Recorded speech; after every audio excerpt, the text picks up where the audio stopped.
This is the clip that I was referring to earlier, where Newshub did some polling based around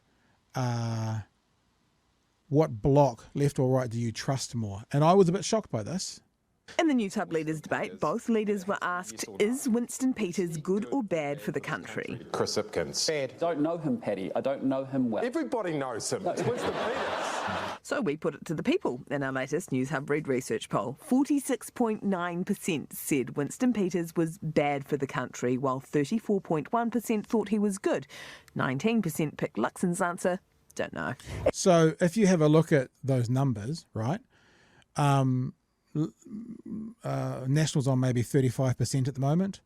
You know, let's say that you get to 40 or 41 or 42% if you're in combined National and New Zealand First, based on polling.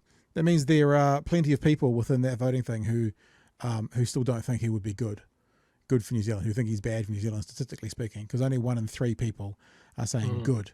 1 in 2, man, think bad. That's and it's not just like, you know, good or bad politician or a divisive person. It's like good or bad for New Zealand.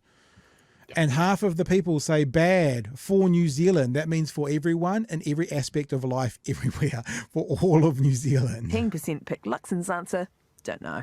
Is he good or bad? I'm very confident I'll be able to do business with him No if I answer. need to do Is he so. good or is he bad? I'm very confident I'll be able to do answer. business with Do him. you still think he's bad for New Zealand? Yes, I do. The man himself. Winston Peters, good for the country or bad for the country? Who asked that question? Just from Jenna Lynch. Tell Jenna, go and get lunch. Chris Hipkins is focused on fear. I'm in a the final weeks of misogynist, the I'm campaign, fear of the other side, fear of chaos. I believe that a government involving Christopher Luxon, David Seymour and Winston Peters would be dysfunctional and it would take New Zealand backwards. Our poll reveals he's not winning that argument with vote. There you go. So we'll stop it there. Which option do you think would be a more stable government? ACT, National, New Zealand First.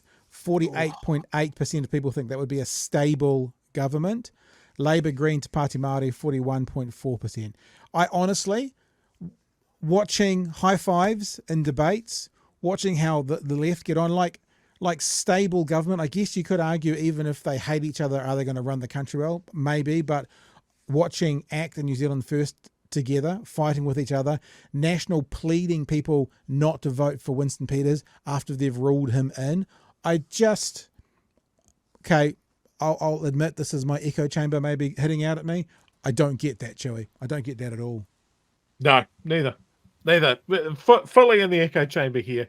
But I would love to say, hey, look, objectively, are you smoking crack? Is that what? Are you chasing the dragon? Is it the heroin talking? Like, how can you look at that when you have ACT and New Zealand First basically having fisticuffs over who's a bigger shitbag? Yeah. And as you said, Te Pāti Māori and Greens doing high fives and doing tag team wrestling moves on Winston.